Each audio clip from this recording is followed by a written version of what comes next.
হে, গিন্নি দেখো আয়নাতে একেবারে সব ঝকঝকে দেখাচ্ছে। তা আয়না নাকি অন্য কিছু? এত ছোট আয়না যে ভালো করে মুখটাই দেখা যায় না। তুমি দেখতে পাচ্ছ? কবে থেকে বলছি একটা নতুন আয়না কেন? তা না, সারাদিন খালি কিপটেমি। আরে গিন্নি তোমার এবার পাগলের প্রলাপ বকাটা বন্ধ কর বুঝলে। কি তুমি পাগল? ধুৎ ধর। ঠিক আছে, তাহলে দেখো এই পাগল কি কি পাগলামি করে। হ্যাঁ, আরে আরে আরে গিন্নি করছো কি? দিলে তো আমার আয়নাটা ভেঙে। আরে আমি কোথায় ভাঙলাম, তুমি তো আলুটা ছুঁড়ে মারলে। আমি তো আলুটা তোমার দিকে ছুঁড়েছি, তুমি মাথা নিচু করেছো কেন? ও তুমি আমাকে আলু ছুঁড়বে আর আমি দাঁড়িয়ে দাঁড়িয়ে আলুর বাড়ি খাবো? সেটা কি কখন হয়? তোমার সবকিছুতেই না বাড়াবাড়ি বুঝলে। দেখলে তো শেষে আয়নাটাই ভেঙে গেল। হ্যাঁ, এখন তো আমারই সব দোষ। থাকবো না আমি এই বাড়িতে। আজ আমি সারা জীবনের জন্য বাপের বাড়ি চলে যাবো। হ্যাঁ। বাহ বাহ বাহ, ঈশ্বর এত সুখ আমার কপালে লিখে রেখেছিলেন। ও, তার মানে আমি চলে গেলে তুমি সুখে থাকবে, তাই তো? মানে না না, আরে, আমি কি সেই কথা বলেছি নাকি? তুমি কি বলতে চেয়েছো সেটা আমি ভালোই বুঝতে পেরেছি। হ্যাঁ, এত অপমান সহ্য করে আমি আর এক মুহূর্ত এই বাড়িতে থাকবো না। হ্যাঁ, বলছি ওই যাবার আগে ওই দুপুরের রান্নাটা করে দিয়ে যাও। পারবো না, এই সংসারে আমি আর কোনো কাজ করতে পারবো না।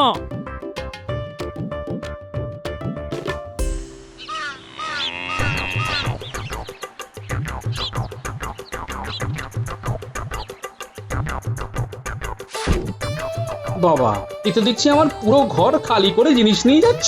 এ তো নিয়ে যাবই। আমার বাবা আমার বিয়েতে তোমাকে যত জিনিস দাঁড়িয়ে দিয়েছিল আমি সব গুনে গুনে নিয়ে যাচ্ছি।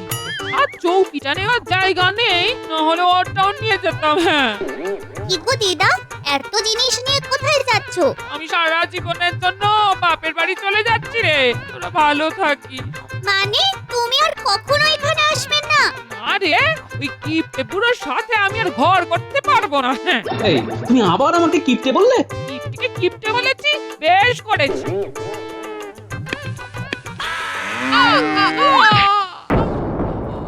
আরে আরে গিন্নি কি হলো তোমার? ওরে বাবা রে, কি হবে এবার? গিন্নিকে তো ঘরে নিয়ে যেতে হবে। ওরে ওরে ন্যাপলা পুঁটি গুলটে আয় না। না, হ্যাঁ আয় না। আরো আয় না। ও গিন্নি কি হয়েছে তোমার? আয়না চাই।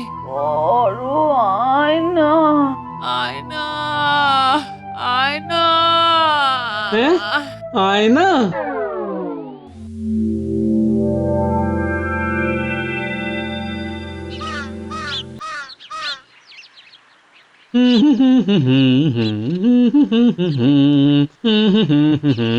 একে গিন্নি কলসি ভর্তি জল নিয়ে কোথায় যাচ্ছ?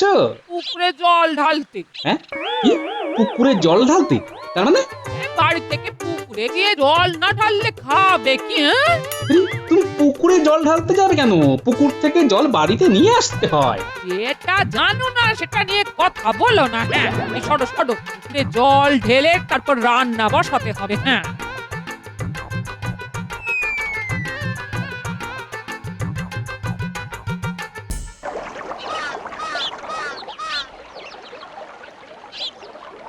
কি গো গোপালের বউ, আজ এত দেরি করে জল নিতে আসতে যে? আরে আমি জল নিতে আসবো কেন? আমি তো পুকুরে জল ঢালতে এসেছি। হ্যাঁ, হ্যাঁ কি বলছো? তোমার মাথাটা তো ঠিক আছে তো? আমার মাথা ঠিকই আছে, তোমার মাথায় বরং খারাপ হয়েছে। যাও কিছু রাজবৈদ্যকে গিয়ে দেখিয়ে এসো কি সব বলছে। পুকুরে নাকি জল নিতে আসবো।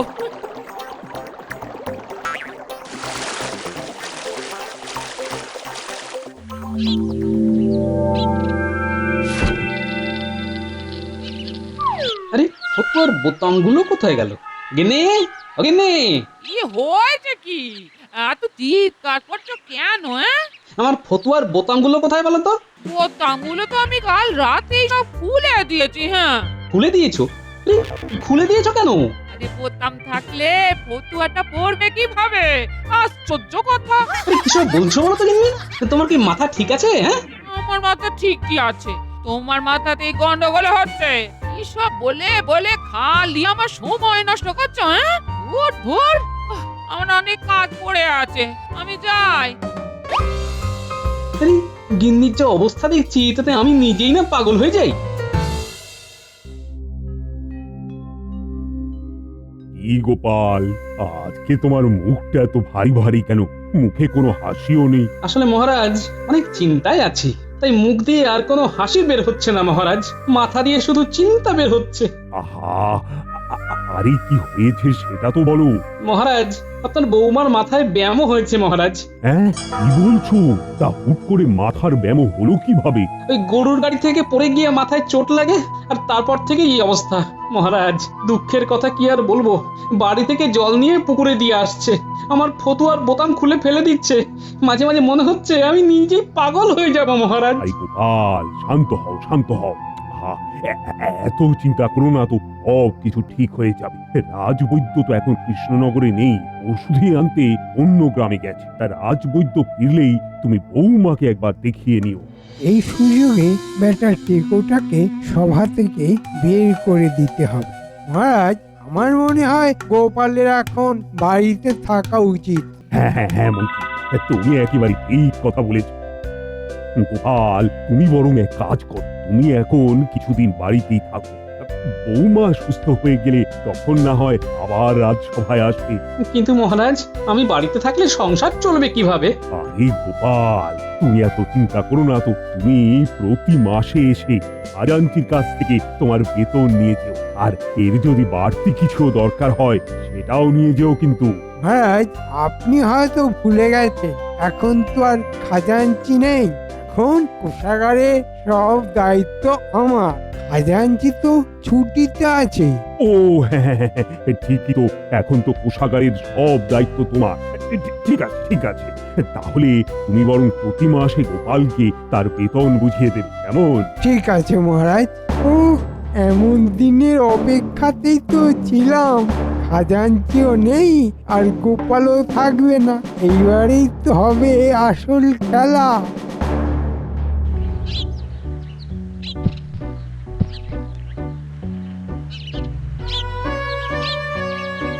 রাজবৈদ্য কেমন বুঝলে? গোপাল, দেখে যা বুঝছি এ ব্যামো এত সহজে ছাড়ার না। কি বলছো রাজবৈদ্য? তাহলে কি করব? আমি টোটকা দিচ্ছি, তবে মনে হয় না কোনো কাজ দেবে।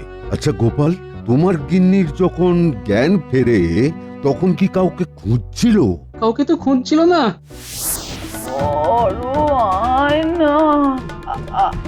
অগিন্নি অগিন্নি কি হয়েছে তোমার? আয়না চাই, আয়না আয়না আয়না। হ্যাঁ? আয়না? তবে হ্যাঁ, বড় আয়না বলছিল। তাহলে তুমি একটা বড় আয়নাই কিনে ফেলো। তোমার গিন্নির মনে বড় আয়না গেঁথে রয়েছে, তাই যতক্ষণ না তোমার গিন্নিকে একটা বড় আয়নার সামনে দাঁড় করাবে ততক্ষণ তোমার গিন্নির এই রোগ ছাড়বে না। হ্যাঁ, কি বলছো রাজবৈদ্য? এটা আবার কেমন রোগ? হ্যাঁ গোপাল, এই রোগ সারানোর এইটাই একমাত্র উপায়। তুমি যত তাড়াতাড়ি পারো একটা বড় আয়না কেনার ব্যবস্থা করো। হ্যাঁ, ঠিক আছে রাজবৈদ্য, দেখছি কি করা যায়। রাজসভা ছাড়ার তো 1 মাস হয়েই গেল। কালই তাহলে মন্ত্রীমশাইয়ের কাছে গিয়ে আমার বেতনটা নিয়ে সোজা বাজারে চলে যাব, তারপর গিন্নির জন্য একটা বড় আয়না কিনে একেবারে বাড়িতে আসবো। এখান থেকে 300 মোহর আর এখান থেকে 200 মোহর, মোট 500 মোহর আজকে আমার ট্যাঁকে ঢুকলো। ও বাবা রে বাবা, এইভাবে যদি চলতে থাকে না তাহলে তো কয়েকদিনের মধ্যেই অর্ধেক রাজকোষ আমার হাতে। মন্ত্রীমশাই আসবো? মানে, ও তুমি গোপাল? তা তুমি হঠাৎ? হ্যাঁ, আসলে 1 মাস তো হয়েই গেল, তাই আমার বেতনটা নিতে এসেছিলাম। ও ঠিক আছে, দাঁড়াও দিচ্ছি। গোপালের এই বাড়িতে বসে বসে বেতন নেওয়া আমি বের করছি। নাও গোপাল। এই মন্ত্রীকে বিশ্বাস করা যাবে না। থলি থেকে এক দুটো মোহর সরিয়েও ফেলতে পারে। মোহরগুলো বরং গুনেই নি।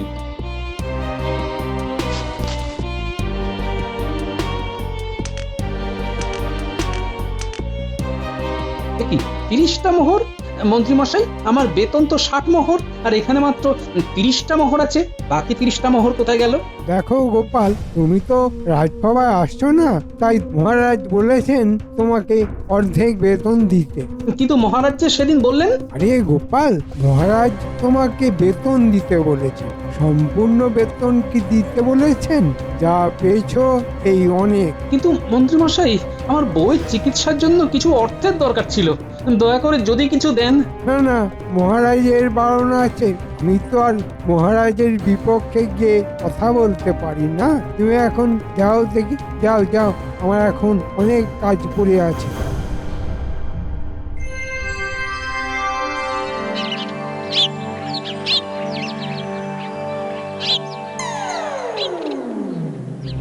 মহারাজ, এই নবাবের খাজনা মেটানোর সময় চলে এসেছে। এদিকে তো রাজকোষ পুরো ফাঁকা হয়ে আছে, খাজনা মেটাবো কি করে? কি বলছো খাজাঞ্চি?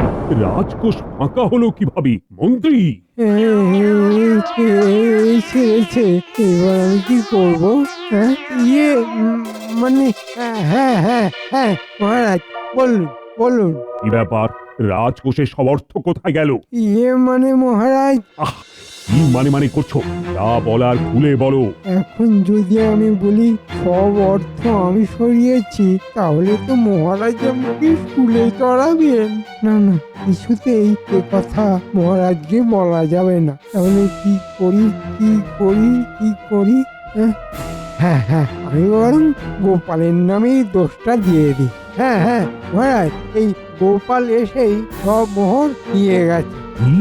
গোপাল? হ্যাঁ মহারাজ, কখনো 100 মোহর, কখনো 200 মোহর, কখনো 500 মোহরও নিয়ে যেত। তাই না? কিন্তু তুমি ওকে বারণ করনি কেন? আসলে মহারাজ, আমার দয়া শরীর, চিকিৎসার কথা বলেছে, কি করে না করি বলুন? কিন্তু এখন বুঝতে পারছি গোপাল আমার মাথায় টুপি পরিয়ে সব অর্থ নিয়ে পালিয়েছে। টুপি পরাচ্ছি ওকে, সেনাপতি। বলুন মহারাজ। এক্ষুনি গোপালকে আমার সামনে হাজির করো।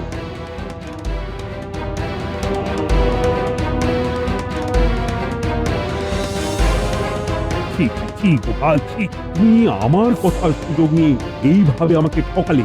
মহারাজ, আপনি কি বলছেন? আমি তো কিছুই বুঝতে পারছি না। আহা, শিশু কিছুই বোঝে না। বইয়ের চিকিৎসার নাম করে রাজকোষ থেকে কখনো 100, কখনো 200, আবার কখনো বা 500 মোহর নিয়ে যেত। সেগুলো কোথায়? এগুলো কিন্তু আমার কাল সকালের মধ্যেই ফেরত চাই, নইলে কিন্তু তোমায় আমি স্কুলে চড়াবো। কি বলছেন মহারাজ? আমি তো আমার গিন্নির চিকিৎসার জন্য রাজকোষ থেকে কোনো বাড়তি মোহর নিইনি। এমনকি আমার যা বেতন তার থেকে অনেক কম অর্থ দেওয়া হয়েছে আমার। কি এত বড় মিথ্যে? ধর্মেও সইবে না গোপাল। এই সব বলে কোনো লাভ নেই গোপাল। কালকের মধ্যেই আমার সব মোহর ফেরত চাই, নইলে কিন্তু তোমায় আমি স্কুলে চড়াবো, এই আমি বলে দিলাম। স্কুলে চড়ার জন্য প্রস্তুত হ গোপাল। হ্যাঁ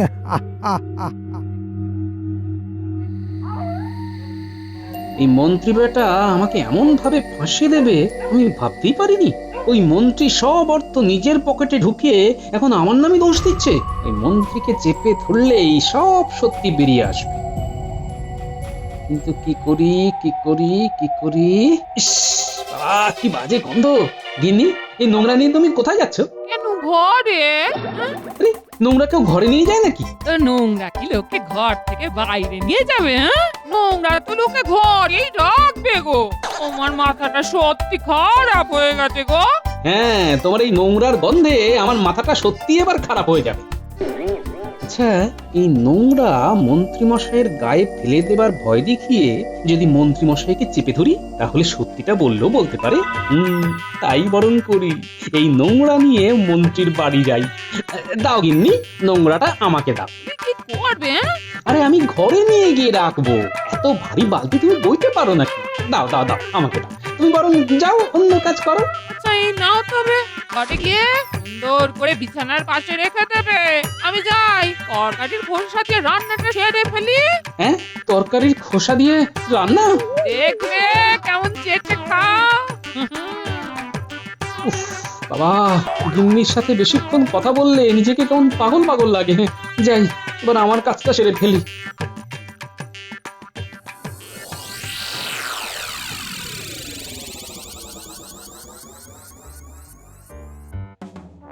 এখানে গেল 500 আর এখানে গেল 200, মোট হলো গিয়ে 5000 মোহর। ওহ, গোপালের নাম করে রাজকোষটাই ফাঁকা করে দিয়েছে। হ্যাঁ, আর ওইদিকে গোপাল মাথায় হাত দিয়ে বসে আছে।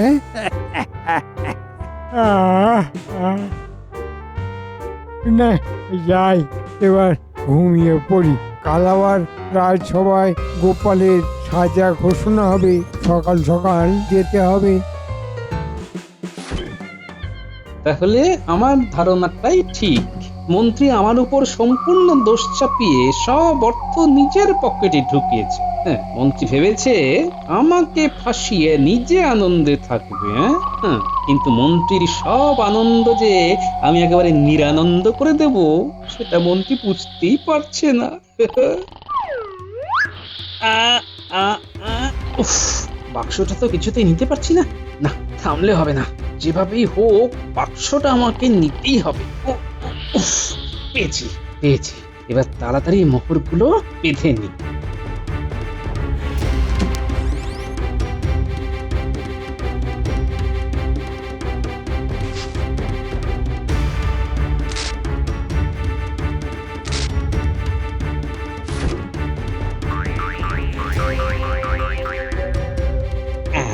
কাজ শেষ, এইবার তাড়াতাড়ি বাড়ি ফিরে যাই।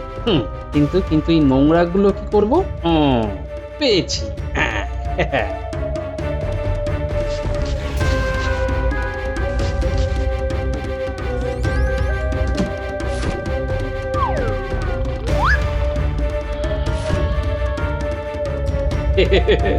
এইবার সকালে হবে আসল মজা।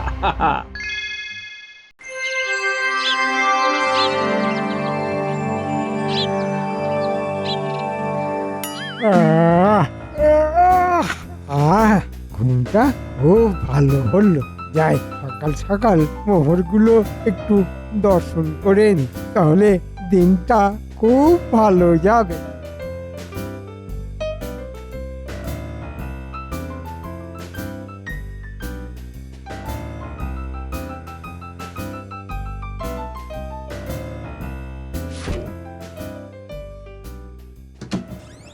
কি নোংরা কোথা থেকে এলো? হ্যাঁ, ইস, কি বাজে গন্ধ। কিন্তু আমার মোহর কোথায় গেল? কি আমার মোহর কোথায় চলে গেল? এই যেমন তোমার সব মোহর আমার কাছে। মহারাজ, আপনি? কোষাগার থেকে মোহর চুরি করে গোপালের নামে দোষ দেওয়া। গোপাল আমাকে সব বলেছে। হ্যাঁ, তুমি গোপালকে অর্ধেক মাসের বেতন দিয়ে সেই অর্থ নিজের পকেটে ভরেছ, আর বলেছ আমি নাকি গোপালকে অর্ধেক মাসের বেতন দিতে বলেছি। তোমাকে তো আমি স্কুলে চড়াবো মন্ত্রী। মানে মহারাজ, আমায় ক্ষমা করে দিন, আমার ভুল হয়ে গেছে। আমি আর কোনোদিনও এরকম ভুল করব না, দয়া করে আমাকে ক্ষমা করে দিন। গোপাল, কি করা যায় বলো তো?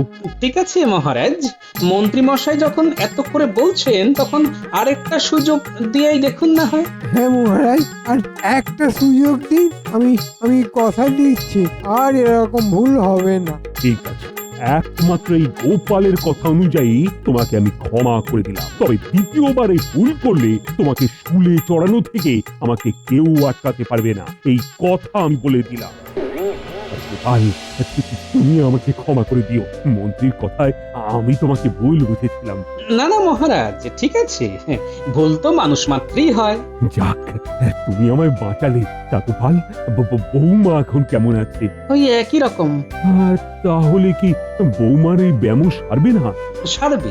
রাজবৈদ্য বলেছে আমার গিন্নির মনে বড় একটা আয়নার ছবি গেঁথে আছে, তাই যতক্ষণ না একটা বড় আয়না কিনছি ততক্ষণ গিন্নি সুস্থ হবে না। এই নাও গোপাল, 200 মোহর। এই দিয়ে বৌমার জন্য একটা আয়না কিনে নিও। আর এটা কোনো দান নয়, মন্ত্রীর এই কূট বুদ্ধি ধরিয়ে দেওয়ার জন্য তোমার পুরস্কার। ধন্যবাদ মহারাজ।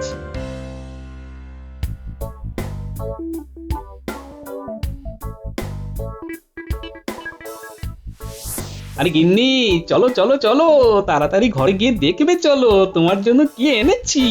দেখবো হ্যাঁ? আরে চলো তো আগে।